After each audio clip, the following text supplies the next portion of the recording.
وعلیکم ورحمۃ اللہ وبرکاتہ۔ ریڈیو قطر آپ سے مخاطب ہے۔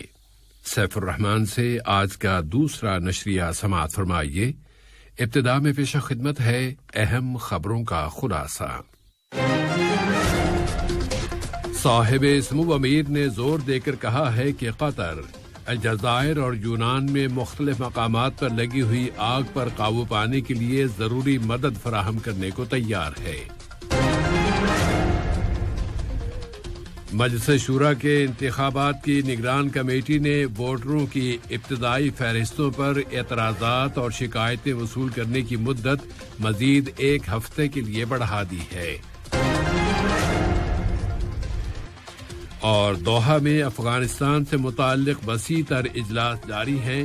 افغان فریقوں کو تشدد میں کمی پر آمادہ کرنے کی کوششیں کی جا رہی ہیں، جبکہ طالبان نے 10ویں ریاستی دارالحکومت پر کنٹرول حاصل کرنے کے بعد اب دارالحکومت کابل کے قریب پہنچ گئے ہیں۔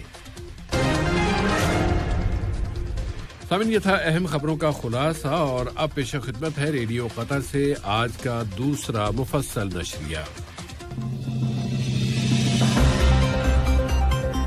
اللہ الرحمن الرحیم۔ بھائیوں اور دوستوں کی مدد کے قطری موقف۔ صاحب سمو امیر شیخ تمیم بن حمد آل ثانی نے برادر ملک عوامی جمہوریہ الجزائر کے صدر عبد المجید تبون سے ٹیلی فون پر ہونے والی گفتگو میں زور دے کر کہا ہے کہ قطر ان کے ملک میں مختلف مقامات پر لگی ہوئی آگ کے حالیہ بحران میں الجزائر کے ساتھ کھڑا ہے، اور وہ اس آگ کو بجھانے اور اس کے اثرات کا مقابلہ کرنے کی غرض سے اسے ضروری مدد فراہم کرنے کو مکمل طور پر تیار ہے۔ اسی طرح صاحب سمو امیر نے جمہوریہ یونان کے وزیر اعظم جناب کیریاکوس میٹسوٹا سے بات چیت میں کہا ہے کہ قطر یونان کے مختلف مقامات پر لگی ہوئی آگ کو بجھانے کے لیے یونان کی ہر ضروری مدد کرنے کو تیار ہے۔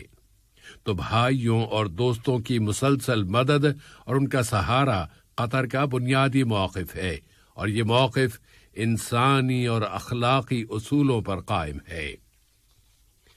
وزیر اعظم و وزیر داخلہ شیخ خالد بن خلیفہ بن عبدالعزیز آل ثانی سے برادر ملک اردن کے امن عامہ کے ڈائریکٹر میجر جنرل حسین محمد الحواتمہ کی ملاقات میں دونوں ملکوں کے درمیان سیکیورٹی کے شعبے میں باہمی تعلقات و تعاون اور اسے مزید فروغ دینے کے وسائل کا جائزہ لیا گیا ہے۔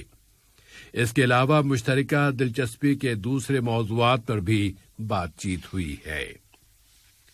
نائب وزیر اعظم و وزیر مملکت برائے امور دفاع ڈاکٹر خالد بن محمد العطیہ اور کینیڈا کے وزیر قومی دفاع جناب ہرجیت ساجن نے مجازی پروٹوکول کے ذریعے قطر کی وزارت دفاع اور کینیڈا کی وزارت قومی دفاع و مسلح افواج کے درمیان دفاعی تعاون کے سمجھوتے پر دستخط کیے ہیں۔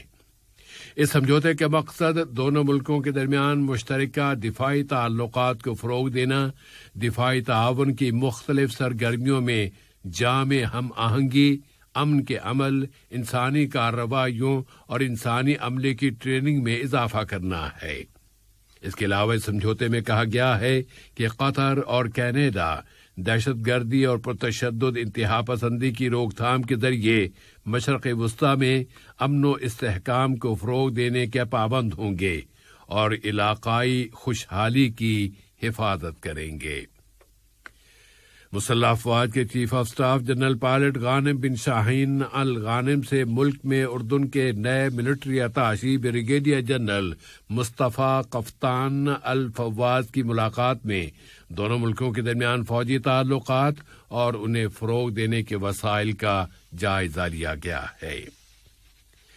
مجلس شورا کے انتخابات ملک کے ایک تاریخی مرحلے کی بنیاد رکھ رہے ہیں۔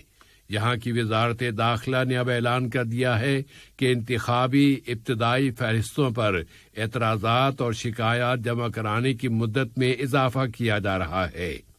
شہریوں کی بڑی تعداد کی دلچسپی کی بنا پر الیکشن کمیٹی نے فیصلہ کیا ہے کہ اب اگلے ہفتے کے دوران بھی اعتراضات اور شکایتوں کی درخواستیں وصول کی جاتی رہیں گی اور مقررہ اوقات میں سرکاری تعطیلات کے ایام میں بھی یہ درخواستیں وصول کی جائیں گی۔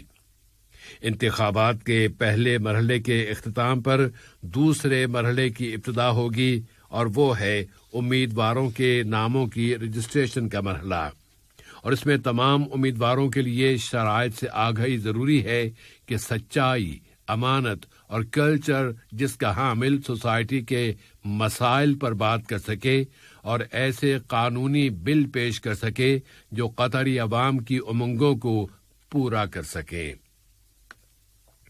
ملک میں کورونا کی صورتحال کے فالو اپ میں وزارت صحت عامہ نے اعلان کیا ہے کہ آج یہاں کے معاشرے میں اس وائرس کے مزید 117 کیسز اور مسافروں میں مزید 80 کیسز رجسٹر ہوئے ہیں، جبکہ اس کے اعلان کے مطابق مزید 164 بیمار اب صحت یاب ہو گئے ہیں۔ اس طرح اب تک اس بیماری سے یہاں شفا پانے والوں کی مجموعی تعداد 2,25,566 ہو گئی ہے، اور اینٹی کووڈ-19 ویکسینیشن کے حوالے سے بتایا گیا ہے کہ اس قومی مہم میں اب تک لوگوں کو 4,385,055 ڈوزز دی جا چکی ہیں۔ کابینہ نے اپنے حالیہ اجلاس میں ملک میں کورونا وائرس کے خلاف ویکسینیشن کی رفتار پر اپنے اطمینان کا اظہار کیا ہے۔ دوحہ میں افغانستان سے متعلق وسیع تر کانفرنس میں شرکت کرنے والے ملکوں کے اجلاس جاری ہیں۔ افغان مصالحتی کمیٹی کے صدر عبداللہ نے بتایا ہے کہ افغان حکومت نے موجودہ بحران سے نکلنے کے لیے ایک منصوبہ دوحہ کے حوالے کر دیا ہے۔ اسی طرح طالبان تحریک نے زور دے کر کہا ہے کہ وہ سیاسی حل کے ساتھ ہے۔ اس وقت بین الاقوامی فریق تیز رفتار حل تلاش کر رہے ہیں، تو دوسری طرف میدانی یا زمینی صورتحال میں بہت امپروومنٹس آ رہی ہیں۔ طالبان تحریک نے اعلان کر دیا ہے کہ اس نے افغانستان کی وسطی ریاست غزنی کے ہیڈ کوارٹر پر قبضہ کر لیا ہے۔ ادھر افغان وزارت دفاع نے کہا ہے کہ ملک کی شمالی ریاست بلخ میں افغان فوجوں کے ایک فضائی حملے میں طالبان تحریک کے 27 مسلح اشخاص قتل کر دیے گئے ہیں۔ طالبان تحریک نے اس ایک ہفتے کے دوران افغانستان کے 10ویں ریاستی دارالحکومت پر کنٹرول کر لیا ہے۔ آج جمعرات کے روز غزنی شہر بھی طالبان کے کنٹرول میں چلا گیا ہے۔ دراصل امریکی انٹیلیجنس نے کہہ دیا ہے کہ شمال مشرق میں 150 کلومیٹر کے فاصلے پر واقع دارالحکومت کابل اب 90 روز کے اندر اندر طالبان کے ہاتھوں میں چلا جائے گا۔ افغان حکومت نے کہا ہے کہ وہ طالبان کے ساتھ اقتدار تقسیم کرنے کے لیے تیار ہے، لیکن اس کے لیے طالبان اپنی فوجی پیش قدمی روک دیں۔ طالبان نے ریاست ہلمند کے دارالحکومت لشکرگاہ کے پولیس ہیڈ کوارٹر کو بھی اپنی تحویل میں لے لیا ہے، اور اب وہ جنوبی ریاست قندھار پر حملے کر رہے ہیں۔ ان امپروومنٹس کے پیش نظر اقوام متحدہ نے متنبہ کیا ہے کہ اس سے انسانی مسائل پیدا ہو سکتے ہیں اور لاکھوں شہری نقل مکانی پر مجبور ہو سکتے ہیں۔ لبنان کے مرکزی بینک نے اعلان کر دیا ہے کہ وہ اب ایندھن پر دی جانے والی سبسڈی عملی طور پر بند کر رہا ہے، تو اس اعلان کے چند گھنٹوں بعد ہی ملک کے متعدد علاقوں میں عوامی احتجاج کا سلسلہ شروع ہو گیا۔ ملک کے نگران وزیر اعظم حسان دیاب نے اعلان کیا ہے کہ وہ بینک کے گورنر کے اس فیصلے پر کابینہ کا ہنگامی اجلاس بلا رہے ہیں، اور اس اجلاس میں ایک قانون پر بحث کی جائے گی جس کے ذریعے مرکزی بینک ایندھن کی سبسڈی جاری رکھ سکے گا۔ تیونس کا سیاسی بحران ابھی اپنے حل سے بہت دور ہے۔ پارلیمنٹ کے اسپیکر راشد الغنوشی نے اعلان کیا ہے کہ وہ اس بحران کو حل کرنے کے لیے ابھی تک صدر کی جانب سے کسی روڈ میپ کے اعلان کا انتظار کر رہے ہیں۔ ادھر صدر قیس سعید نے کہہ دیا ہے کہ تیونس میں اس ایک ملک کے اندر کئی ملک موجود ہیں۔ اور کچھ ملکوں میں لگی ہوئی آگ کے مسئلے کی طرف آتے ہیں۔ ترکی اور یونان کی آگ پر قابو پانے کے لیے تیز رفتار کوششیں کی جا رہی ہیں، لیکن لگتا ہے کہ الجزائر کی صورتحال بہت خراب ہے۔ وہاں آگ میں جھلس جانے والے 69 اشخاص کی وفات پر قومی سطح پر سوگ منایا گیا۔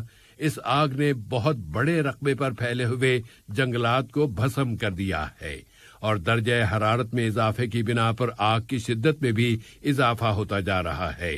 آج 5ویں روز بھی وہاں آگ بجھانے کی کوششیں جاری رہیں۔ یورپ سے خصوصی طیارے کرائے پر حاصل کیے گئے ہیں، لیکن آگ قابو میں نہیں آ رہی اور الجزائری عوام ایک صدمے کی شکار ہیں۔ اہم خبروں کا خلاصہ ایک مرتبہ پھر۔ السلام علیکم دوستو، میں ہوں شیخ نور۔ آپ دیکھ رہے تھے قطر نیوز ٹوڈے۔ مجھے امید ہے کہ یہ ویڈیو آپ کو انفارمیٹک لگی ہوگی۔ اسی طرح کے ویڈیو پاتے رہنے کے لیے نور ٹائم 24/7 یوٹیوب چینل کو سبسکرائب کیجیے اور اس ویڈیو کو لائک، کمنٹ اور شیئر ضرور کیجیے۔ اگر آپ فیس بک پر دیکھ رہے ہیں تو شیخ نور پیج کو لائک کیجیے اور فالو کیجیے تاکہ میں جیسے ویڈیو اپلوڈ کروں آپ تک پہنچ جائے۔ شکریہ۔